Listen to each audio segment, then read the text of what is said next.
नमस्कार. TV6 मराठी या YouTube चॅनलवर आपले सर्वांचे सहर्ष स्वागत आहे. ताईंनो, आजचा व्हिडिओ खूप महत्त्वाचा आहे. कारण हजारो महिलांचा एकच प्रश्न आहे.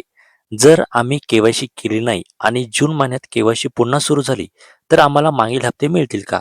आणि तोपर्यंत आम्ही काय करायचं? या 2 प्रश्नांची स्पष्ट आणि सरळ माहिती आपण या व्हिडिओमध्ये देणार आहोत. म्हणून व्हिडिओ खूप इम्पॉर्टंट असणार आहे. व्हिडिओ शेवटपर्यंत नक्की बघा. आता सगळ्यात पहिला जो प्रश्न आहे, तो म्हणजे मागील हप्ते जे आहे ना, ते आपल्याला मिळतील का? जर जून महिन्यामध्ये आपली जी केवायसी सुरू झाली, आता जर सुरू झाली नाही, तर आम्हाला जे मागील हप्ते आहे, म्हणजे आतापासून म्हणजे मार्च, एप्रिल, मे आणि जून या 4 महिन्याचे आम्हाला पैसे भेटतील का? तर या प्रश्नाचं थेट आणि स्पष्ट उत्तर आपण इथे देणार आहोत. सगळ्यात आधी कोणतीही योजना असो, हप्ता सक्रिय लाभार्थी यांना दिला जातो. म्हणजे ज्या महिलांची केवायसी पूर्ण आहे आणि माहिती व्यवस्थित आहे, त्यांनाच हप्ता मिळतो. जर एखाद्या महिलेची केवायसी प्रलंबित होती आणि त्या काळात हप्ते वितरित झाले, तर ती महिला त्यावेळी अपात्र, अपूर्ण कागदपत्रे या स्थितीत दाखवली जाते. आता प्रश्न येतो, जर जूनमध्ये केवायसी पुन्हा सुरू झाली आणि आपण पूर्ण केली, तर मागील महिन्यांचे पैसे आपल्याला एकत्रित मिळतील का? तर याचं उत्तर असं असू शकतं. बहुतेक वेळा अशा योजनांमध्ये जर शासनाने विशेष आदेश काढला, तर आपल्याला मागील जे हप्ते नाही 100% भेटू शकते. परंतु खूप साऱ्या योजनांमध्ये असं होतं, की आपल्याला मागील हप्ते कोणतेही भेटू शकत नाही. कारण की काय होतं, की जेव्हा आपण त्या योजनेमध्ये आपण अर्ज करतो आणि पात्र होतो, तेव्हा जे डॉक्युमेंट्स आहेत ते सर्व तपासले जातात आणि त्यानंतर आपल्याला तिथून पुढचे जे हप्ते आहे ना, ते आपल्याला हप्ते भेटत असते. परंतु असं होऊ शकत नाही, अजून तर एकाही योजनेचं असं झालेलं नाही, की आपल्याला मागील हप्ते भेटलेले असेल. परंतु जर या योजनेमध्ये जर असं झालं लाडकी बहीण योजनेमध्ये, तर आपल्याला 100% इथे जी-आर जर निघाला, तर आपल्याला पैसे भेटू शकते. आता ते सगळं सरकारवर इथे अवलंबून असतं.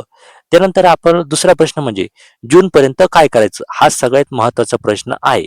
तर आपल्याला मागचे जर हप्ते भेटले नाही, तर आपल्याला पुढचे जे हप्ते ना हे सुरळीत भेटण्यासाठी आपल्याला काही गोष्टी इथे कराव्या लागणार आहे. त्या गोष्टी जर आपण केल्या, तर आपल्याला पुढे कोणतीही अडचण येणार नाही. त्यामुळे मी आता 5 गोष्टी तुम्हाला सांगतो. त्या 5 गोष्टी तुम्ही जून महिन्यापर्यंत क्लिअर करून ठेवा. म्हणजे तुम्ही अपात्र होणार नाही आणि तुमच्या अर्जामध्ये कुठलीही त्रुटी येणार नाही. सगळ्यात पहिले तुम्हाला काय करायचं, की तुमचा आधार कार्ड मोबाईल नंबरशी लिंक आहे का? जर लिंक नसेल, तर जवळच्या सेवा केंद्रावर जाऊन तुम्ही लगेच तो लिंक करून घ्यायचा आहे. म्हणजे आपले जे पैसे आहे, हे आपल्याला सुरळीत आपल्याला भेटेल.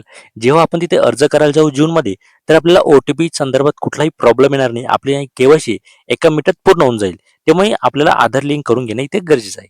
त्यानंतर दुसरी गोष्ट म्हणजे बँक खाते आधारशी लिंक आहे का? हा सुद्धा इथे खूप महत्त्वाचा फॅक्ट असतो. कारण की जेव्हा आपण आपल्याला पैसे ते आपल्या डी माध्यमातून येत असते. म्हणजे डायरेक्ट बेनिफिट ट्रान्सफरच्या माध्यमातून हे पैसे येत असते. जर आपलं बँक खाते आधारशी लिंक नसेल, तर आपल्याला पैसे येत नाही. त्यामुळे हे जे आहे ना, हे एकदा करून घ्या. त्यानंतर बँक खाते सक्रिय आहे का? हे सुद्धा आपल्याला तपासायचं आहे. खात्यात लहानसा व्यवहार करून खाते चालू ठेवा. त्यानंतर तुमचं नाव, जन्मतारीख, पत्ता, आधार व बँक जुळतो का? हे सुद्धा तुम्हाला एकदा तपासून घ्यायचं आहे. कधी-कधी आपल्या आधार कार्डवर वेगळं नाव, आपल्या बँकेत वेगळं नाव असं होऊ शकतं. त्यामुळे सगळं क्लिअर ठेवा. सगळे डॉक्युमेंट आपल्याला क्लिअर ठेवायचे. त्यानंतर स्पेलिंग जरी वेगळी असेल, तरी तुमचा हप्ता अडकू शकतो. हे सुद्धा इथे लक्षात ठेवणं गरजेचं आहे. त्यानंतर 5वी गोष्ट म्हणजे जुने अर्ज, पावत्या आणि एस-एम-एस जपून ठेवा. पुढे काही तक्रार करायची असेल, तर हे पुरावे आपल्या कामी येणार आहे. त्यामुळे हे सुद्धा आपल्या मोबाईलमध्ये आपल्याला जपून ठेवणे गरजेचे आहे. त्यानंतर एक महत्त्वाची सूचना देतो. ताईंनो, सोशल मीडियावर खूप अफवा फिरतात. सर्वांचे मागील हप्ते एकत्र मिळणार, जूनमध्ये डबल हप्ता होणार. तर अशा कोणत्याही बातमीवर लगेच विश्वास ठेवू नका. अधिकृत घोषणा आल्याशिवाय काहीही निश्चित नसतं. आता चौथं म्हणजे जर मागील हप्ते मिळाले नाहीत तर समजा जूनमध्ये केवायसी पूर्ण केली, पण मागील महिन्याचे पैसे आले नाहीत, तर काय करायचं? तर संबंधित कार्यालयात लेखी अर्ज द्यायचा. त्यानंतर ग्रामसेवक, महाई सेवा केंद्रात चौकशी करायची आहे. तुमची स्थिती पोर्टलवर तुम्ही एकदा तपासू शकता. अनेक वेळा तांत्रिक कारणामुळे पैसे अडकतात. म्हणून घाबरू नका. नियमित फॉलोअप करा. त्यानंतर शेवटचा आणि महत्त्वाचा मुद्दा म्हणजे सर्वात मोठी चूक कोणती होते माहिती आहे का तुम्हाला? लोक वाट बघतात. पुन्हा तारीख वाढेल, नंतर करू आणि हप्ता थांबतो. म्हणून एक लक्षात ठेवा, केवायसी सुरू झाली की लगेच ती पूर्ण करून घ्यायची, उशीर करायचा नाही. तर थोडक्यात सांगायचं म्हणजे जूनमध्ये केवायसी सुरू झाली तर लगेच पूर्ण करून घ्यायची आहे. मागील हप्ते मिळतील की नाही हे शासनाच्या आदेशावर अवलंबून असतं. तोपर्यंत सर्व कागदपत्रे अपडेट ठेवा. अफवांवर विश्वास ठेवू नका.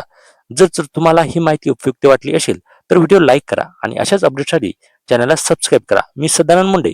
पुढे पुन्हा भेटूया महत्त्वाच्या अपडेट सोबत. तोपर्यंत जय